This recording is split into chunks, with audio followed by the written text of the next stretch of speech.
1 second, sorry. Oh, my partner just left the show. Didn't even get started.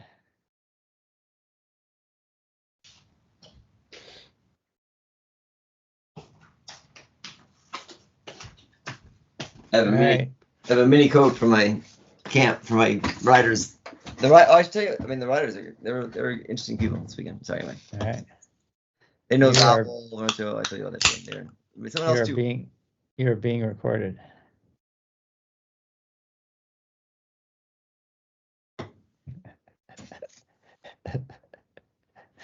Sorry, seeing you drink the soda can just gave me a flashback to our Warren family burping contest.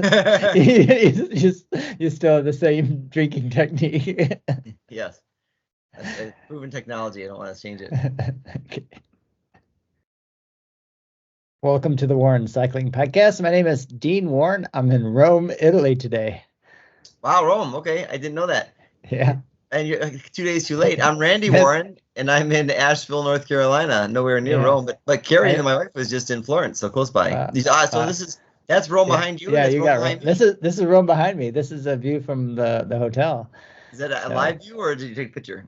No, it's a picture from the rooftop bar and pool area. And I just did a short walk, and I didn't see any evidence at all that the Giro d'Italia was finishing here 2 days ago. Did you ride over where the course was? No, I did not. So I didn't. Yeah, I'm in Rome, Italy, and I would have walked around probably. Where's your hotel? Is it downtown Rome? Because downtown Rome's quite a ways from the airport. Yeah, it's a long 60-year-old cab ride from when I was there last. So. It was a 43-minute drive today. We came in around noon, so it wasn't during the busiest time to drive in the city. And we're actually a little bit just north of the main train station, but we're in a beautiful hotel. Actually, when I pulled it on Google Maps today, it said tonight it would cost €2,200 to stay at this hotel. Wow. So, yeah. That's a lot of money. Yeah. So, of course, my company doesn't pay that much, but makes me feel special. It's a gorgeous room and a lot of marble and, the Italian detail to the furniture and the furnishings, but it's a little small. I mean, if I compare it to I get to stay in some of the nicest hotels anywhere. So, but for Rome, it's really good. Yeah. So, I got here too late to see the finish of the Giro d'Italia. Was here last year to see the finish, which was great. And just like the picture behind you, I got some photos like that. I could use one of yours from last year. But this is year, so. It would have had Primož Roglič in pink instead of Tadej Pogacar, another Slovenian. There he is. And I don't think we need to say a lot about the Giro as far as Tadej Pogacar's dominance, but certainly, talk about it in some detail. I did watch the GCN Weekly show, and they do such a good recap of, talking about what's happening as far as races. So we do a little differently here on the Warren Cycling Podcast because we just kind of talk like two brothers do because we both love to watch the racing and kind of point out what was interesting that you noticed or that we saw in the news. And we also like to hit some of the U.S. Slant maybe on races in the U.S., which there aren't many more to talk about, or just about what the U.S. riders are doing. I had news about the Masters Nationals, though. It was on a couple posts this morning. They're both the road race or the road races, the Masters Nationals road races, and track nationals. There's more controversy brewing about that. So we can mention that a little bit too. So that's the best race news we can do. So it's episode 356. And today is May 28th. We'll do birthdays like we do at the end, but it's my good friend Ken Haller's birthday today, too. So think about him today. Not a cyclist. No, I don't think I've ever seen him on a bicycle before. But, he's a good guy. He's a doctor, so he's probably helped a cyclist maybe at one time or other. Well, Tadej Pogacar, we all pretty much knew that he was going to be difficult. Difficult to beat. The question was how much effort would he have to put in, because he's not only targeting this race, but also the Tour de France, of course. and if he'd be able to use it to get himself maybe even ready for the Tour, as you saw last year that Sepp Kuss used 2 Grand Tours to get him ready to win the Vuelta. So it's not necessarily a negative thing. And I did listen to a little bit of The Move as I was waiting for you to get done mowing the lawn today, which I don't, I went every once in a while. I'm a little entertained. I still find it hard to listen to Lance Armstrong because he's just got that crankiness about him that they tease him about. But it is kind of funny. I like, and he teases George Himke because George is living maybe a more bougie life, I guess. With he was in Monaco for the Grand Prix, and he's in Mallorca now, and so George's or no? Yeah, George. Really? And then Johan Bernil, I think he offers some pretty good insight just because he's so entrenched in cycling from being Belgian and a racer and Director Sportif and that. So, but I guess the question they posed was Tadej Pogacar going up. The competition wasn't the top competition to beat. I mean, he won handily over almost 10 minutes, but of the riders, I don't know what they were saying that was he trying to win by 10 minutes or not? The announcers. So I don't listen to the Eurosport announcers, but my friend Tom, he gets Eurosport, so he listens to those guys, which is who are the GCN announcers, what we're used to hearing. I'm hearing 2 other British guys who must be like the generic, I guess, English language announcers that they package from Flow Bikes. So, but they were like trying to create something at the end, saying in the penultimate stage, can he win by 10 minutes? Is that important to him or not? I'm sure it's not, but they tried to generate a little interest in that. The largest margin since 1965. Oh, really? Yeah, it's almost 60 years. I mean, when I hear about, like, they're saying, oh, largest margin since in the 60s, and at first I think 60s, that's not so long ago, but then because we're from the 60s, we were born in the 60s, so it can't be so long ago. But when I really think about it, yeah, that is a very long time ago. And he could have won by, I bet, double that if his goal was to win by the biggest margin possible. He could have won by double that. So yeah, for sure. But the question was, though, of the competition he was against, how many of them are ranked in the top 25 riders? I don't know what they meant ranking as far as UCI points this year, maybe, but maybe it's a 3-year or a couple year rolling. But none of this competition were in the top 25. So, but that's also not to say GC racers, but yeah, still. Yeah, they're not scoring a lot of points. Yeah, well, still, yeah, his margin of victory isn't surprising taking those into consideration. I mean, he's beaten a former Tour de France winner and podium finisher of Grand Tours, Geraint Thomas, who turned 38. Yeah. So that was impressive in Geraint to do that well at his age, considering most of the racers are peaking a lot earlier. And then Danny Martinez, he had only finished in the top 10, I guess, once in 5th, supporting Egan Bernal when he won the Giro. And otherwise, he hasn't been that consistent to finish that high before. But also, he's been a helper most of the times, too. So it wasn't his job to be consistent, too. Exactly. And he's got a little something to prove, too, because he thought he would be one of their top GC guys, and then they signed Primož Roglic. So, yeah. But and also, too, when he's on Ineos, he wasn't a helper role. So now he's with Bora, and he feels like this is his chance to shine, or it was until, Although they have Jai Hindley, a former Giro winner, Alexander Vlasov is a good stage racer, now Primož Roglic. Who's also riding well, too, Vlasov, yeah. Right. But I mean, Ben O'Connor, okay, he was 4th in the Tour a few years ago, but he's shown that he has sometimes a bad day in the mountains. So, and he was sick this year, and he still finished 4th. So that's pretty good. Actually, he's showing a little more maturity on his side to be able to manage some tough chances that he had and still do decently well. Yeah, I think that's what Geraint Thomas probably excels very well in, is minimizing his losses when he's not on his best day, to be able to ride up as high as closest to the limit without going over, to minimize those losses. So yeah, and to manage. He's had some, I don't know, bad luck or whatever, some misfortunes and races, and he actually manages those pretty well too. So he's and we forget he was an Olympic champion 20 years ago almost. He was, or not 20 years on the track. 50, on the track, exactly, yeah. So he's been at the top of the game in one discipline or another for a long, long time, which is, like you were saying, it's really hard to do for anybody. For sure. I think to look back, though, the question is, was it boring, to have one rider win by so much? But the racing itself was pretty exciting every day. Good storylines going on, and I don't think it was boring.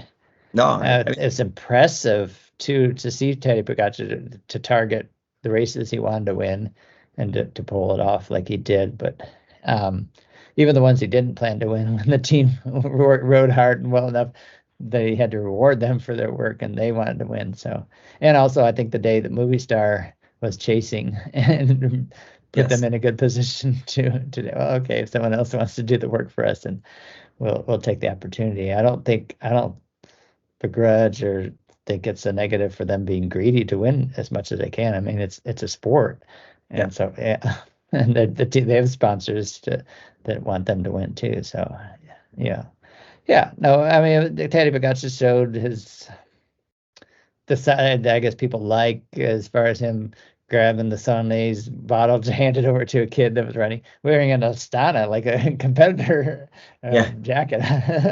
Was he like he had a UAE? But He was also and high fiving little kids along the way too, and yeah, low and then fiving for him. But yeah, yeah, giving away his glasses and jersey and to Jersey, right? others. Yeah. Yeah, wow, yeah. And then So offered his yeah, field to that same gentleman later, and it's a chance to try and. Yeah, I think he ended up finishing second in KOM points, didn't he? Elizade, yeah, yeah. Yeah, so no, it's I mean his only slip up was that first stage where Yeah, he didn't win that. He was in the pink jersey for 20. That's just crazy. So yeah. yeah, especially I mean when you think about modern racing now, the competition I think is a lot stronger across the board, throughout the whole season, more top riders than ever before. More But people yet, can win too. Like there's less defined domestiques. Like there's domestiques in races, but they also can win races otherwise too. So I think it gives you more opportunities for different people to win at different stages too. right, right. So But here I though, guess he won 6 stages, and then between Milan and Merlier, they won earlier, yeah. six stages too. So that's That's 12 there. 12 stages in between just the three of them. So Navarro's won the first. Alaphilippe was very active up in the breakaway a lot, but he got his stage win, so that was a nice win. Garrick Steinhauser, did I get that? The EF I German just lost gentleman. the yeah, the nephew of Jan Ulrich and Tobias Stein. Oh, is it? I didn't know that was his nephew. Yeah, it was his nephew. 22-year-old getting the stage win. And he was attacking the day or two before that too. So he was obviously riding really strongly the whole Giro. And then Decathlon Azure the Mondial getting two Three stage wins. three wins. Three? I think they had three, didn't they? Thought they had two, but they won the team competition. Yeah. Yeah. So, and then Tiberi, an Italian winning the best young rider. Yeah. Yeah. Yeah. And that was Good. after the Jumbo Lisa bike, Visma like Lisa bike. Sorry. Right. Their best young rider who had the controversy over his transfer. Kian Autobrooks. Yeah, and he was sick, right? So Yeah, he got sick. Olaf Koy, who won a stage. Okay, well, that's another stage. We're trying to actually recount all the stages. We had 12, 13, 14. Boy got sick too. He got sick. He won the stage before the first rest day, and then got sick, and then couldn't continue after that, even with the rest day. So Right. Yeah, there wasn't much left over for other teams, so there's probably a lot of teams that did go home empty-handed. But of course, the first Grand Tour, they're gonna, try to get what they can out of the next two big ones coming up, especially the Tour de France, which isn't too far away. I'm looking at the World Tour schedule coming up. Actually, through the end of July, there's only 3 World Tour races between now and the end of July. Yeah, the Tour de Suisse, the Dauphiné, Criterium du Dauphiné, which is starting already this Sunday coming up, and then the Tour de France. huh. Crazy, huh? Yeah, for World Tour races. Huh. World Tour races, yeah. Plenty of other racing.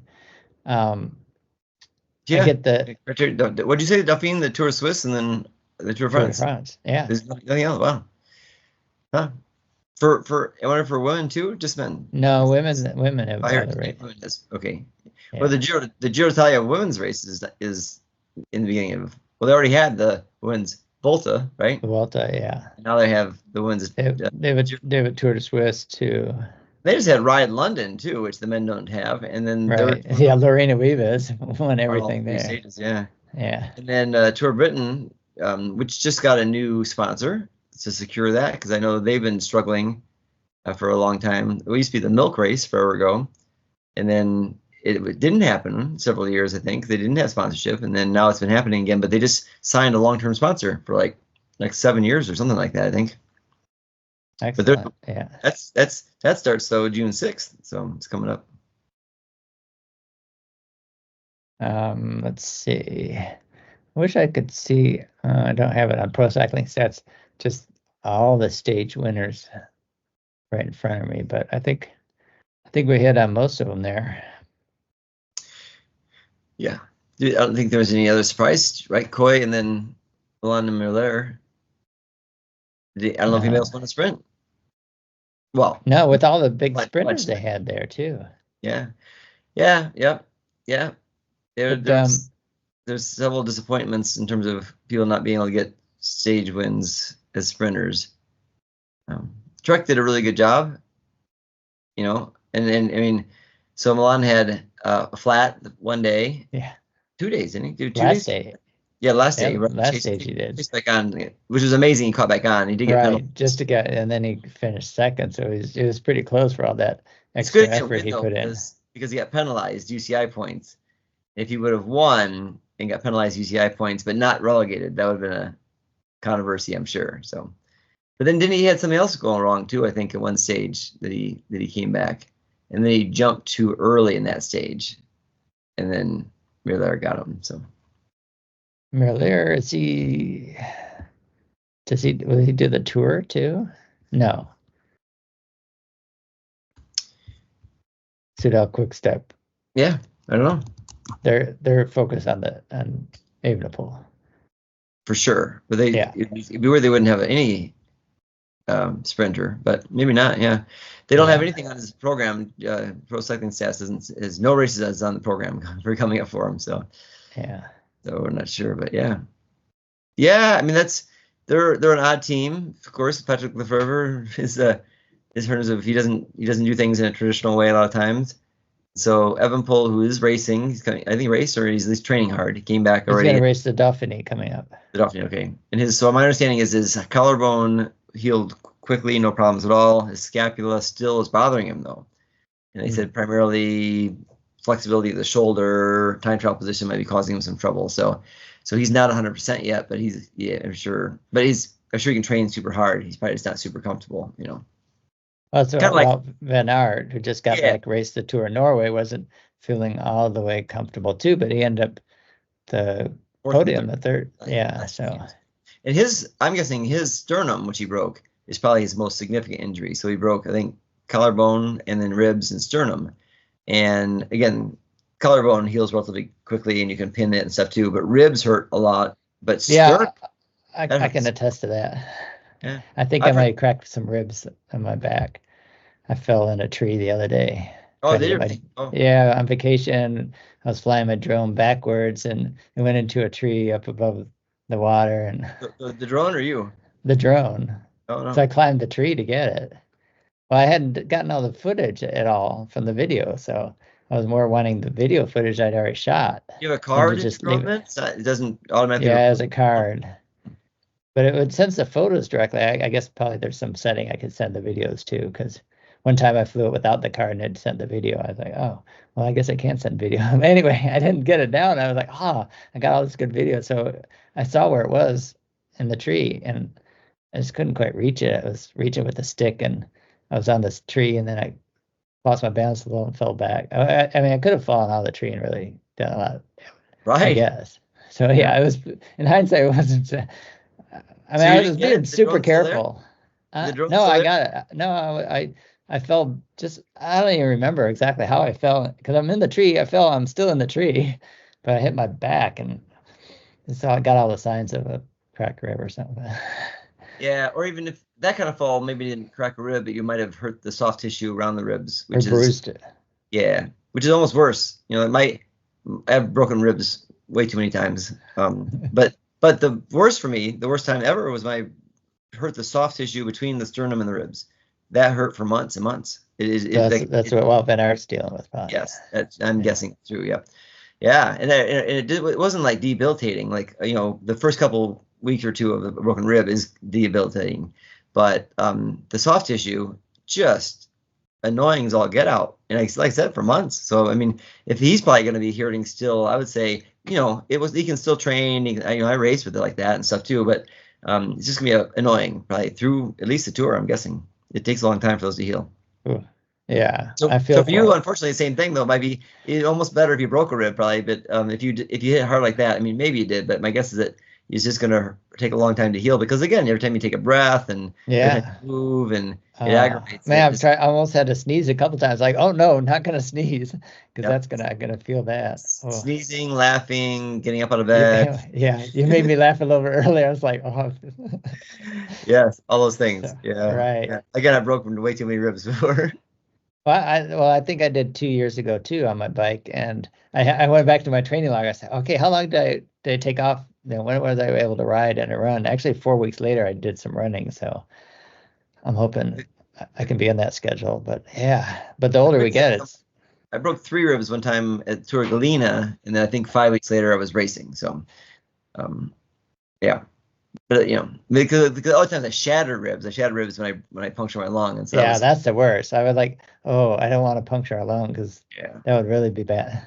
Yeah, and those ribs, I guess, were bad. I never saw the X-ray for those, but they were apparently in pieces. So they had to manipulate them. They didn't operate, but they manipulated externally them into place, I guess, and then they healed from there. So but my holding back from racing wasn't the ribs in that case; it was the punctured lung. So.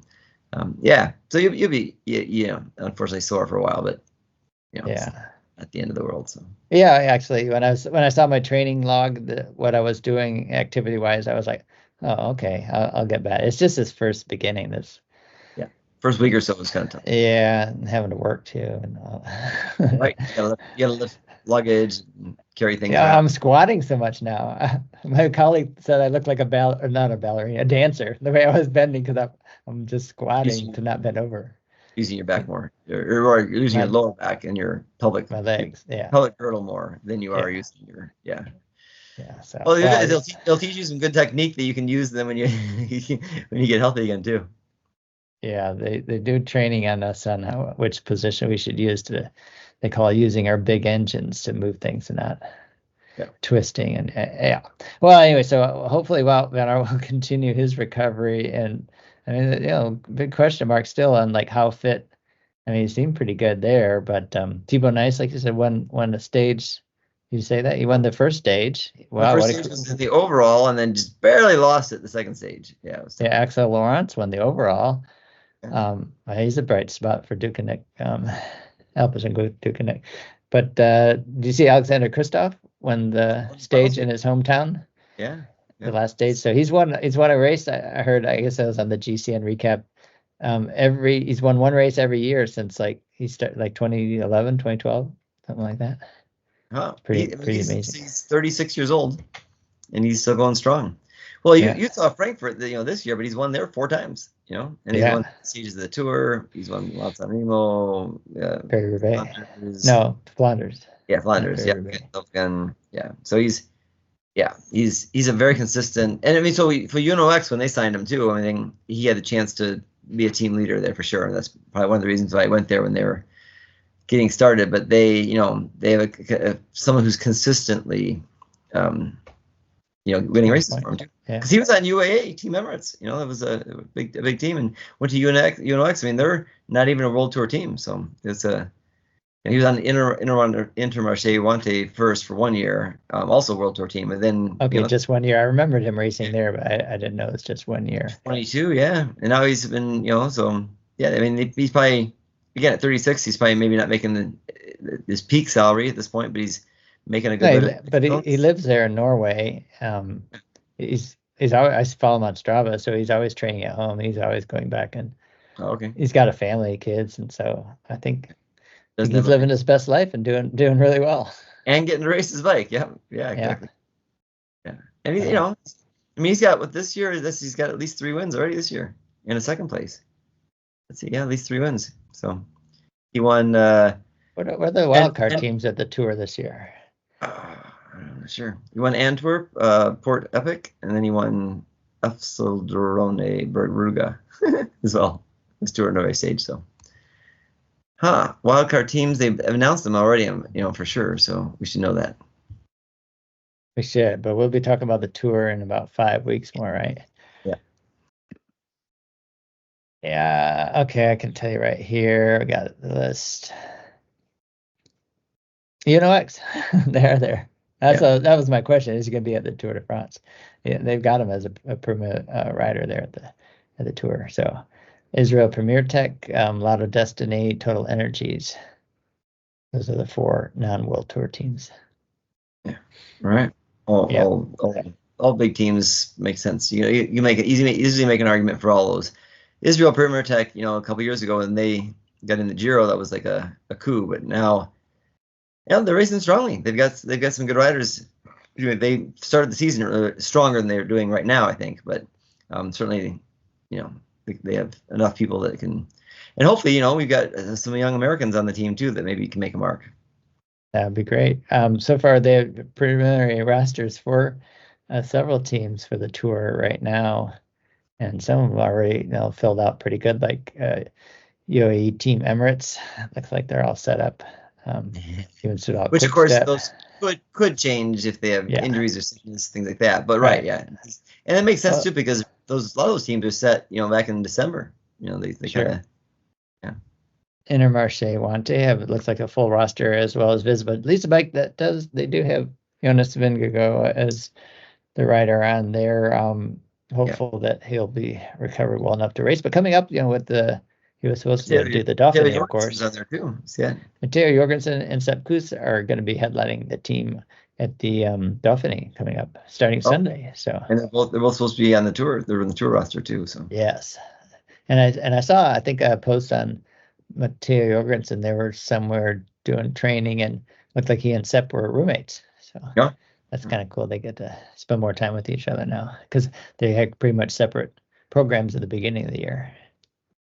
Yeah, makes sense. I mean, Matteo's had a great stage race, earlier in this year, so he's shown he can be super valuable in multiple ways. So probably not the highest mountain stages like Sepp is, but medium mountain stages, and certainly has the power to be able to take any of the roller stages and then also keep things together in the flat stages. So he's a very valuable person too. And time trials, he'll be strong for sure. Some of the questions like Chris Horner had was in the Giro where was it one of the UAE guys, Mika Berg, I guess, going so hard in the time trial when they said, well, why is he going so hard? They're going to need him working the next, in the next stages. And I think it seems like there's another team that had a guy that he was complaining about going so hard. And then the next day he wasn't around then to support. Maybe it was to support Milan in the sprint. Yeah, and it's interesting. Yeah, he went hard Ineos had 3-4 guys who were doing really well in time trials, and I guess there could be a case saying why did Magnus Sheffield go so hard? But I think also too he's so young, and they view him as maybe a potential time trialist extraordinaire, and also maybe Grand Tour contender. So they need to test him out to see how well he can do, and this is a good chance for that kind of stuff too. Right. Real quick, just real quick, I see in the Israel Premier Tech roster for the tour.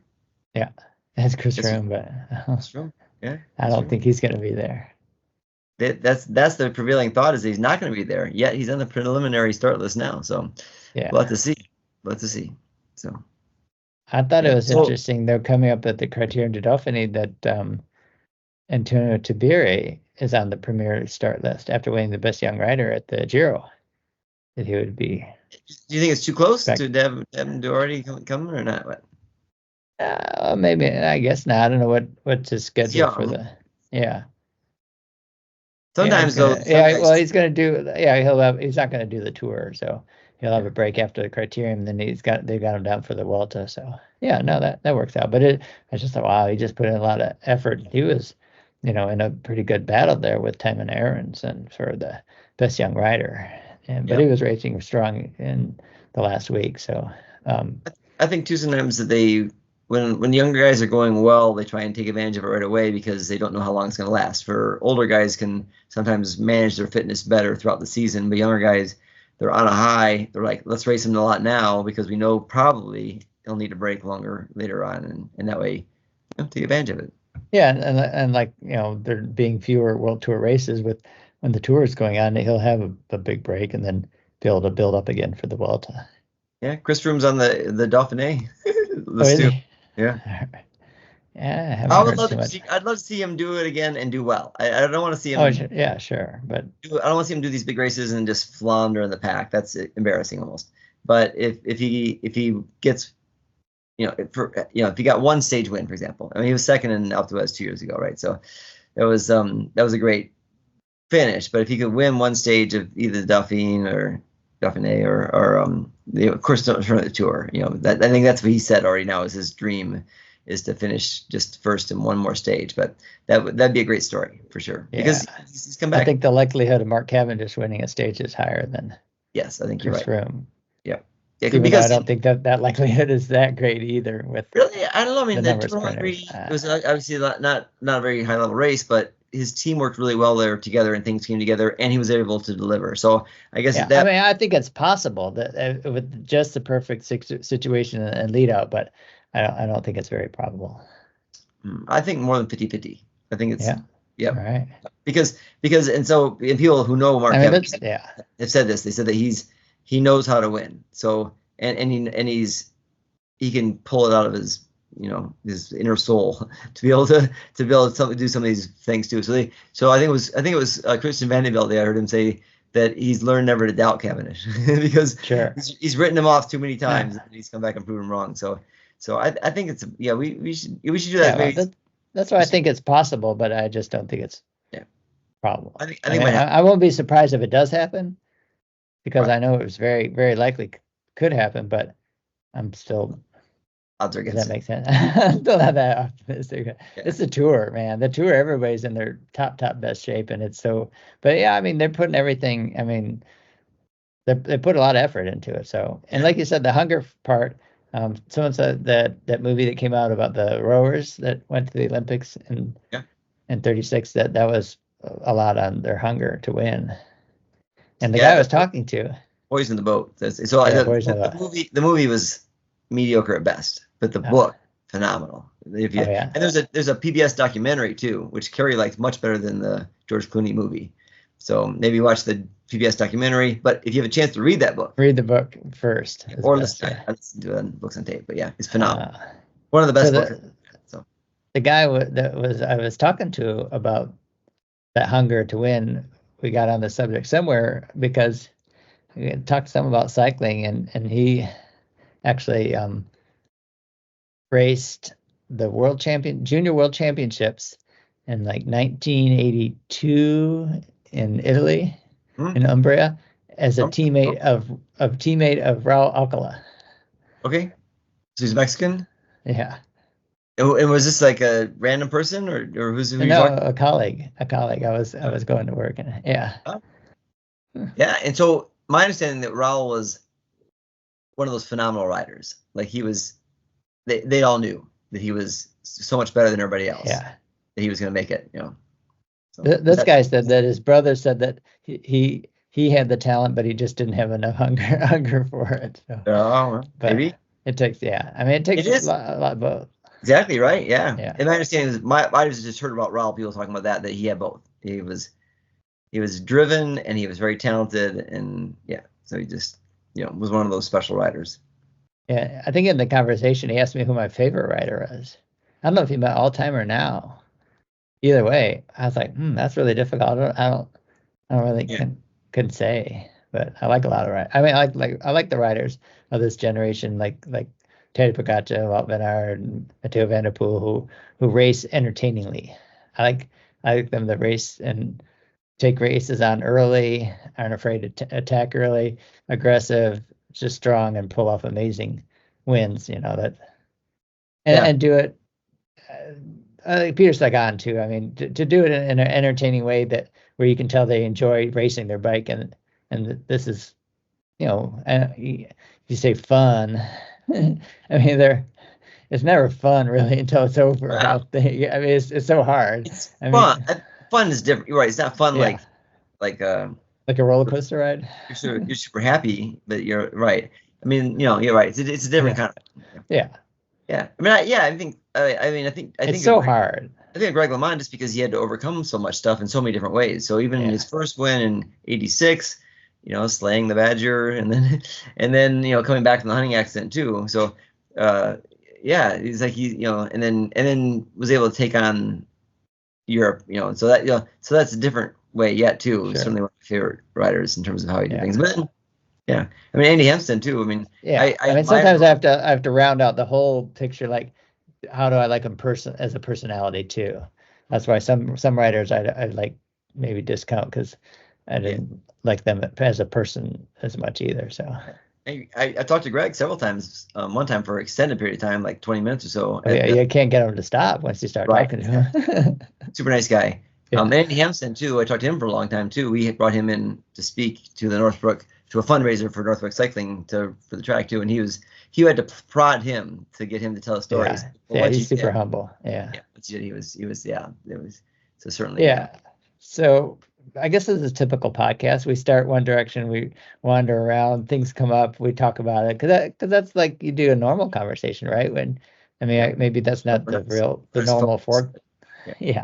normal podcast where you have a beginning, a topic. I mean, we cover. Someone said we're not on Spotify. Are we not on Spotify? Because they said that we need to be on Spotify to get. I thought we were. Check out though. But you're right though, because our goals could be different. So if our goal was to build the biggest audience and be as widespread as possible, we'd be looking at sponsors. We'd probably have Bicycle sponsoring us too. There's this Bicycle sponsoring Chris Horner and Lance Armstrong and the Move too. So they also they sponsor float bikes too. So the first ad on these float bikes too. Yeah. But also too, that we would, I mean, because we have great interviews. And I always tell people, my clients in this weekend, I was saying they know Matteo Jorgensen, and I said, oh yeah, we interviewed Matteo. Go to our podcast and then search for the Matteo Jorgensen, the interview with him. So, but we'd probably do even more interviews because I think those are really popular all the time too. So we could. Yeah, so maybe if things ever slow down in our lives otherwise. I know that's the problem. We have a hard enough time just getting us two together to get podcasts in. Man, there's a couple of things. Sometimes I write down things I want to cover, not to forget. But when you will touch on different things, if you touch on something like Chicago, you mentioned that thing. Oh yeah, I wanted to mention about Lael Wilcox. You read about her? Have you heard of her? Ultra around the world bike. Yeah. Is it gravel bike rider or is it around the world bike rider? Around the world bike rider. Right, set a record, I think, right? Yeah. She's trying to do 110 days, 18,000 miles. It's crazy. But I looked at her path. You can follow her. I think Rafa is, and she's going to ride real close to our good friend John Hickok's place. Oh. I sent him a message. I said, and she's encouraging people to ride with her. She doesn't have, there's not for this Guinness record. It's not so restrictive. And so I said, John, you should get your group. Yeah. And meet up with her, ride with her some. You can check. Because I figure they're good. Have an easy ride that day. Yeah. Yeah. She's almost right by their house. I mean, not the house, but right by their area. Self-supported. She's carrying all her own bags and stuff. So yeah. So. Yeah, she's gonna fly to Portugal and then ride up to. You really reckon John is he gonna help her out?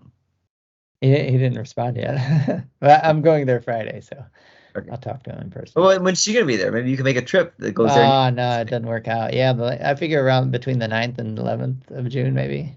I was trying to calculate her goal of mileage and looking on the map how far it was, because she's gonna fly to Porto, go up Spain, France, Belgium, Netherlands.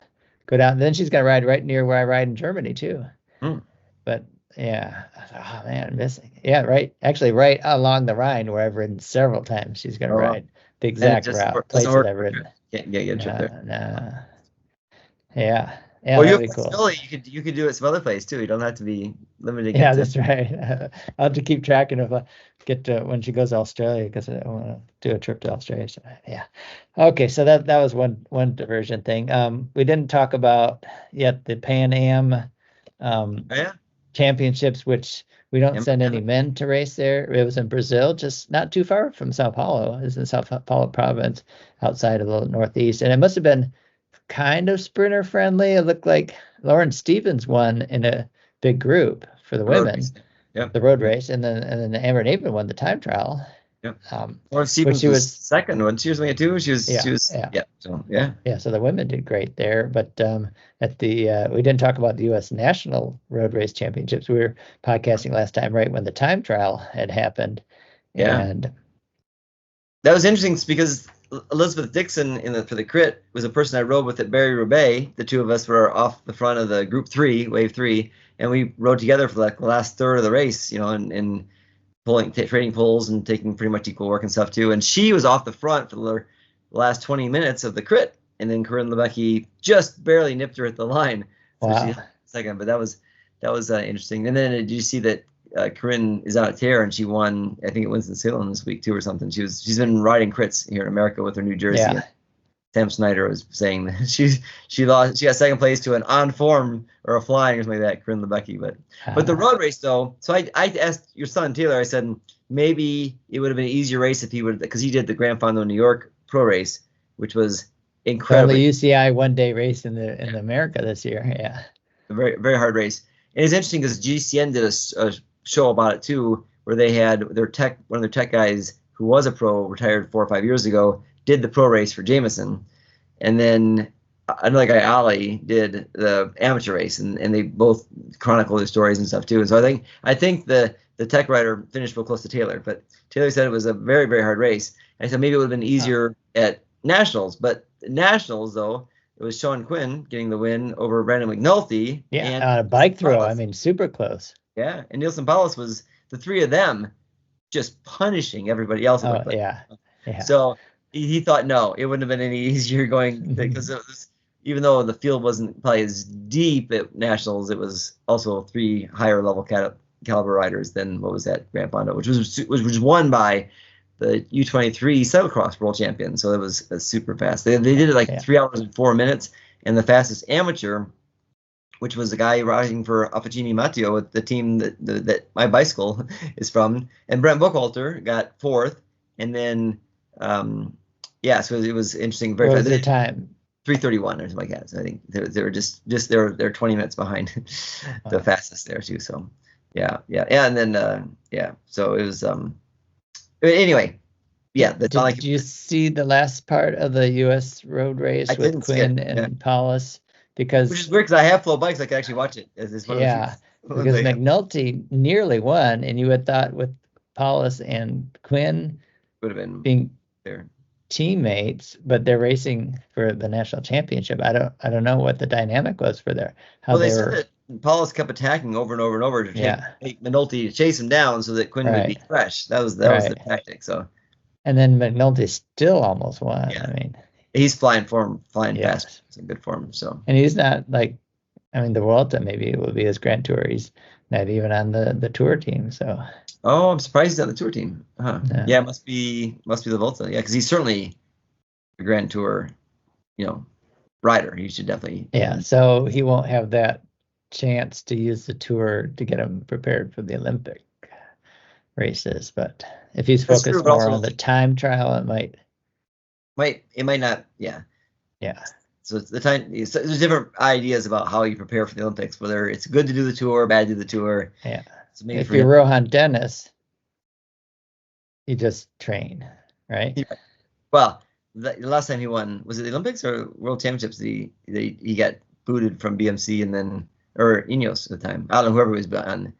One of the many teams that he was on that didn't work out very well, and they trained on his own and still won. It's his birthday today too, so we'll be kind to him. Oh yeah, I mean he's a but he personal life with this issues. That tragedy about his wife. Well, you don't know? Well, yeah, but I think they think he's responsible. Yeah. So. Well, I mean, okay. You ran her over. We're not going to talk about it. Yeah. Okay. But I mean, it's like an accident. I mean, a car, but she was hanging on. I didn't think it was an accident. Oh. Well, okay. I won't talk. I can't comment anymore. It's his birthday. All right. So, yeah, that's not exactly how our conversation might be if we're not doing a podcast. Yeah. So, yeah, the U.S. racing, the national championships being earlier, and just the schedule for like Nielsen Paulus having the injuries that he had coming back later gave him the chance to do it. And Sean Quinn as well. He was in that Estulia crash. I think it's the same crash, right? With Roglic and Evenepoel and Jonas Vingegaard. Yeah, I'm pretty sure he was in that same crash. So I'm not sure. Yeah, could be. Yeah. So he's because he's a certainly a more pure sprinter than McNulty. I mean, he's a pretty good quality sprinter. I mean, so I would I'd be a little surprised that he fast finisher. Yeah. I call him a fast finisher than a sprinter. Yeah, right. From a world tour field, he will oftentimes be EF's designated finisher, at the end of a hard race. So right. Yeah. All right. Just saying, I'm trying to think my other mental notes. The women's race. It was the women's pro race, the road race. So the time trial, we mentioned. The time trial is another thing, because Taylor Knibb, the triathlete, winning the women's time trial and qualifying for the Olympics when she's not even a real cyclist. I mean, she's a triathlete. So she rides and is a really strong triathlete and can go fast on a time trial bike. But she was fourth last year, so it's not completely out of nowhere. But and she's already qualified for the Olympics as a triathlete, so she was going anyway. Yeah. Yep. So how's she?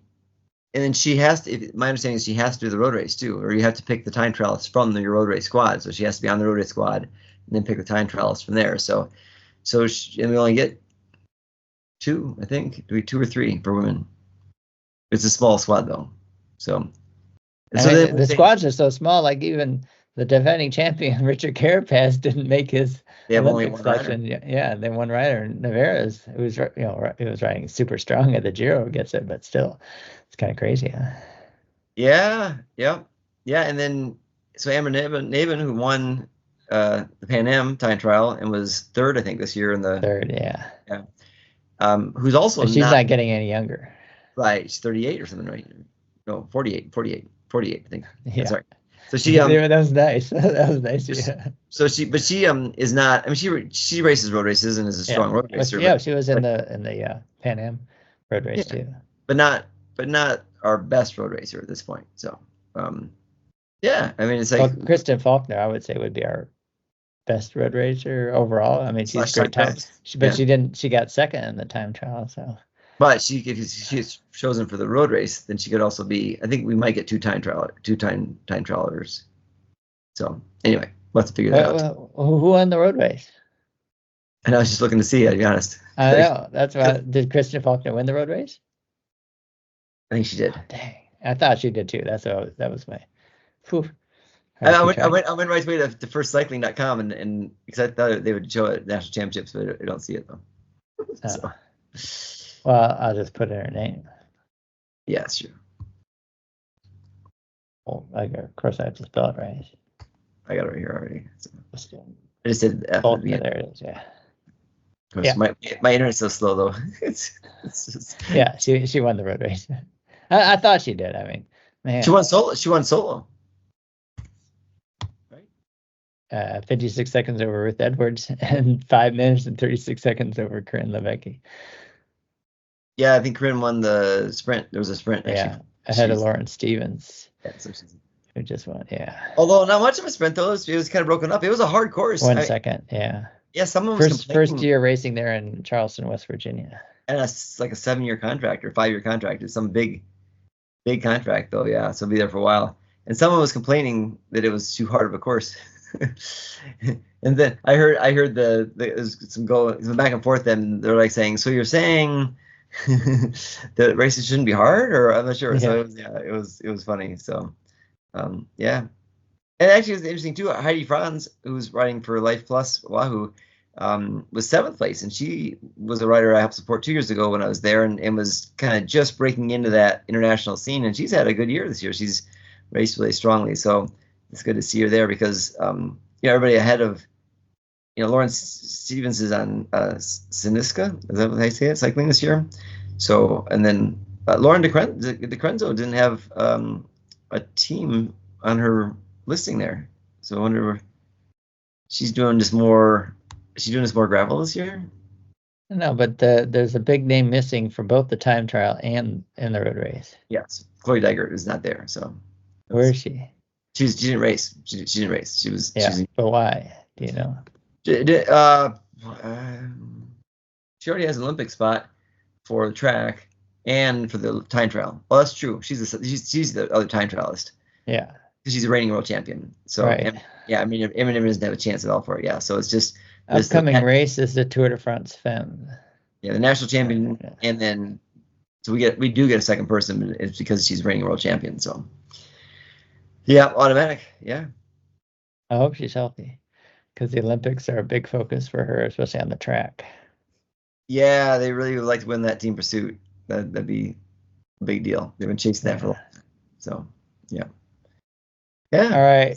I think we're running long. I don't know. I haven't looked exactly on the clock, but I think we're about to wrap this up. I'm running long now. So I need to get my bike ready at night.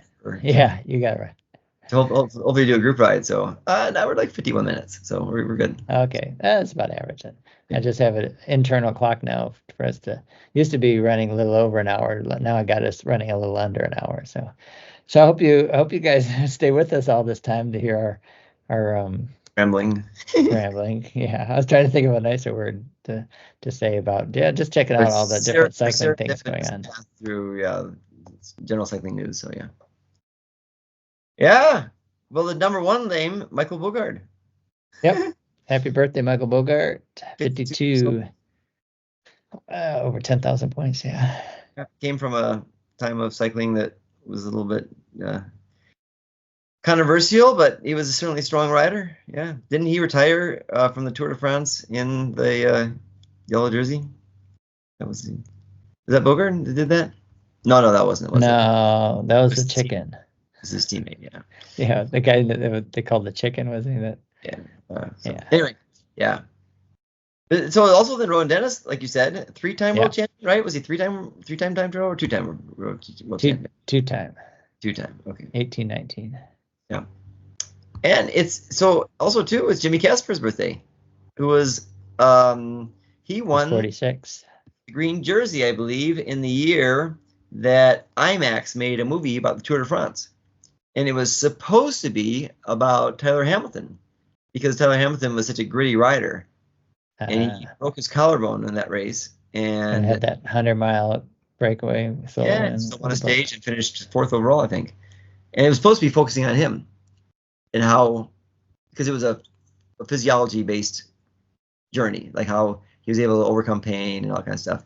But then he got embroiled in controversy and they shifted it. But Jimmy Casper, I think, won the green jersey that year, so they ended up focusing more on him. I don't see him on those results as a green jersey winner. I thought he won it that year. Would have been what year? Yeah, I'm trying to think. We still live in Chicago. Well, obviously 12. This is last year, though, wasn't it? Let's see. It was 18th in 2007 in the green jersey competition. Didn't show up there. It didn't finish in 2008. It was 7th in 2009. Didn't, let's see, 2010. I don't see. Yeah, maybe I'm wrong. Yeah. Stage. We won a stage that year. Yeah. No, it wasn't that year. The wrong race. We digress. Oh no, that was different race. He won the green jersey at the Mayenne race, points competition. He has won a points competition before, so we'll give you that. Yeah, okay. So, I'll maybe I'll double check. I would say I'll double check so it'll bug me, but I'll forget it. So not that, but won't bug you that much. Right? Yeah. A good sprinter though. So. Sure. So Ivan Dominguez. Going to the Americans here. Yeah, but Sebastian Reichenbach too. He's a current racer still. So, and he's at 35 years old, and he's Swiss rider, and what's the big thing? He won the national championship of Switzerland. So in 2019, he's on Tudor. So he's a Swiss rider on a Swiss team now. That's right. Well, Egon Dominguez won that stage at the Tour of California in 07. Ivan Dominguez was, yeah. So he actually was Cuban, I think, and then started racing as a Cuban, and then became an American citizen. And he raced for, I guess it was Saturn was where he came from. Yeah, Saturn, and then Colvita, and then Toyota. So, yeah, he finished with Jameis. Rock Racing. Yeah, Yeah, no, I didn't have much Rock Racing. Frank McCormick though, he's 55. Oh, yeah. Frank and his brother, they Paul McCormick. That's also Saturn. Yeah, so Frank won. I think it was Frank won Tour of Japan. He won cyclocross nationals though too. Because I saw one time, I think he or his bike at Interbike decked out the national championships. I'm thinking, oh, what do you win? What do you win? But it was cyclocross nationals. So Elizabeth White, she's 30 today. Another American celebrating their birthday on the 28th of May today. Warren Cycling Podcast, episode 356. Anne Marie Miller, 69. Happy birthday, Anne Marie. All right. I think Ryan Baumann. I know, it was wondering that too. I just pronounce it a German way, Baumann. Yeah. Baumann, 37. So he raced for Bahati. All right, in 2010. Bahati, it's interesting. I didn't know Bahati Foundation Pro Cycling Team was a team in 2010. That's, Bahati's been around for quite a while. He's yeah. Yeah. I mean, he was, yeah, he's been around for a long time. He does some good things. So. Excellent. All right, Randy, it's always great to catch up with you, ramble about all things cycling. Yeah, we didn't go so in depth with the Giro. It wasn't a lot to, big question, can Tadej win the Tour? I mean, he's got his best chance of any now. I mean, because of the big competition is all. Yeah, he also has to win the first one first, and he won that now. So. Yeah. And Vindigo, real quick on this one too. So people are saying that Vindigo will only race, his team saying he's 100%. Yeah. My guess is that doesn't mean 100%. Like he'll be able to race 3 weeks at 100%.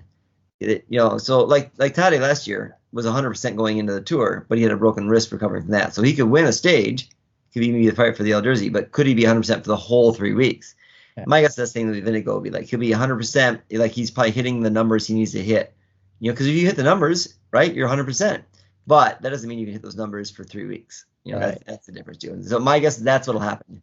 He'll be in good enough shape to win stages, good enough shape to be in contention, but not in as good a shape as he would have been if he hadn't had that big crash. So. Sure. And I think Tadej Pogacar was targeting the Vindigo numbers to hit close to 7 watts per kilogram to be able to stay up with him in the high mountain. So yeah, he's strong as ever. I mean, we'll see. I mean, I would say, Cavendish could win a stage. I'm not sure if he will. Tadej Pogacar has a very good chance to win the Tour, but there's so many things that can happen. Yeah, so it's he's not overwhelming favorite right now. So yeah. All right, Randy. All right, go have a good ride, and we'll talk to you again soon. Hopefully, I get my bike together. Yeah. Together. Hopefully, I get the electronics of my bike together. So yeah. All right. Thanks, team. Bye now.